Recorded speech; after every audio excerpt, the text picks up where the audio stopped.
I never thought I'd see the day when my own HOA president turned out to be the thief I'd been hunting.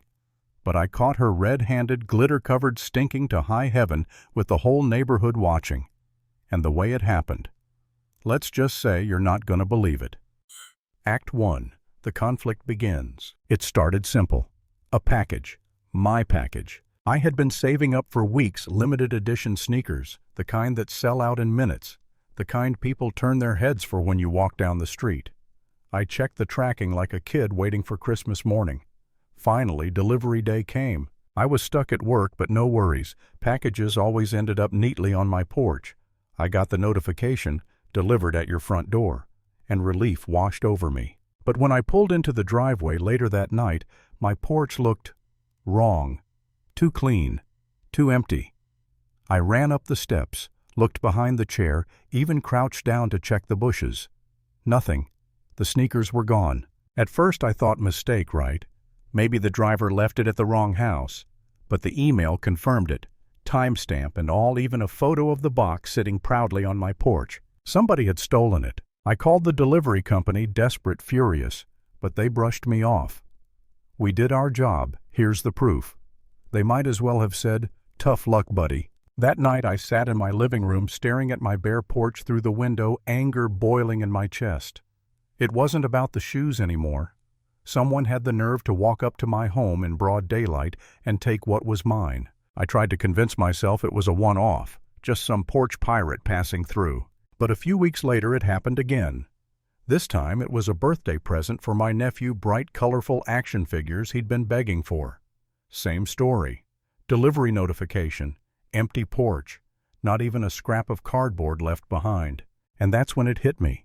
This wasn't random. Someone was watching me, waiting for the moment I wasn't home. Act 2. Escalation and the twist. I couldn't let it slide again.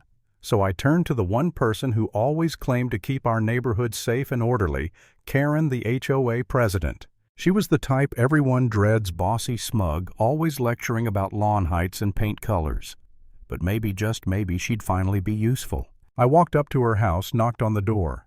She opened it with that permanent scowl, like she'd just smelled something sour. I explained the situation, told her about the missing packages, asked if the HOA could check cameras or at least send out a notice. She nodded like she cared, but her eyes kept darting around like she had somewhere more important to be. And then, mid-conversation, her teenage son walked in. My jaw nearly hit the floor. On his feet, bold as daylight, were my sneakers. The same limited edition pair I'd ordered. My stomach clenched. My first instinct was to scream, "Those are mine." But I bit it back. If I was wrong, I'd look insane. Still deep down, I knew. I left her house with a fake smile plastered on my face, but inside I was shaking with rage. I couldn't accuse them without proof. I needed evidence. So I went back to the drawing board. I ordered tiny hidden cameras online and spent an evening mounting them around my porch under the trim tucked near the plants, invisible from the street. The next package I ordered wasn't valuable, just a cheap phone charger and headphones. The bait. That afternoon I sat at work with my phone propped up, the live feed rolling. Hours passed. Nothing. I almost thought maybe I was paranoid. And then, there she was. Not her son. Not some stranger. Karen, the HOA president herself. She strutted up my porch like she owned the place, glanced around like a guilty raccoon, and scooped up my box like it was hers. I froze, staring at the footage, my heart slamming in my chest. It wasn't just suspicion anymore. It was fact. The woman I had asked for help, the one lecturing us about community rules, she was the thief. I cycled through the clip again and again, my anger boiling, my stomach sick. I wanted to march over and confront her that very second. But then another feeling crept in: doubt. What if nobody believed me? What if they said my footage wasn't clear enough, or worse, that I was overreacting? She was the HOA president. She had power connections. And me, I was just one guy with a camera feed. I slumped on my couch, head in my hands. Maybe I should just let it go. Maybe it wasn't worth the fight. But then, I remembered my nephew's face, the disappointment when his gift never showed up. I remembered the smug look on Karen's face when she pretended to care. And most of all, I remembered how small, how powerless I felt when I first realized I'd been robbed. No, enough was enough. If Karen wanted to play dirty, I'd play nuclear. Act 3, the showdown. I started ordering supplies one at a time, so nothing looked suspicious. A spring-loaded mechanism, glitter powder, a stink spray canister, a pouch of industrial dye. I spent an entire night in my garage rigging it together with the focus of a mad scientist. By the end, I had a masterpiece, a perfectly sealed Amazon-style box that felt real, looked real, but was loaded with chaos. I set it on my porch in plain sight, sat at work the next day, live feed rolling, heart pounding. And like clockwork, she came.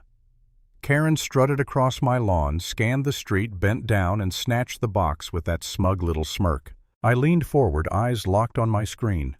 Wait for it. The moment she opened it, the trap went off like a firecracker. A blast of glitter exploded in her face, coating her hair, her skin, her clothes in a rainbow storm. She staggered back, choking just as the stink spray activated, filling the air with the foulest stench, rotten eggs dipped in vinegar. And then came the dye, bright neon green splattering across her cheeks, dripping down her arms, staining her hands. She shrieked, waving her arms like a cartoon villain stumbling out into her yard. I laughed so hard at my desk I nearly fell off my chair. But the real show was when I got home. Half the neighborhood had gathered outside, phones up, recording as Karen tried to scrub herself with a garden hose. Glitter sparkled in the sunlight, the smell clung to her like a curse, and the neon stain made her look like a radioactive swamp monster. I clipped the footage and emailed it to the entire HOA board with a polite little note. Here's your president keeping the neighborhood safe. At the next meeting, the room was dead silent as the video played. Karen sat there, still blotched green glitter catching the fluorescent lights. She tried to defend herself, but the evidence was undeniable. They stripped her of her presidency right there. Ordered her to repay me double the value of every stolen package. And me, I just sat back, arms crossed, watching as the queen of the HOA crumbled into a joke.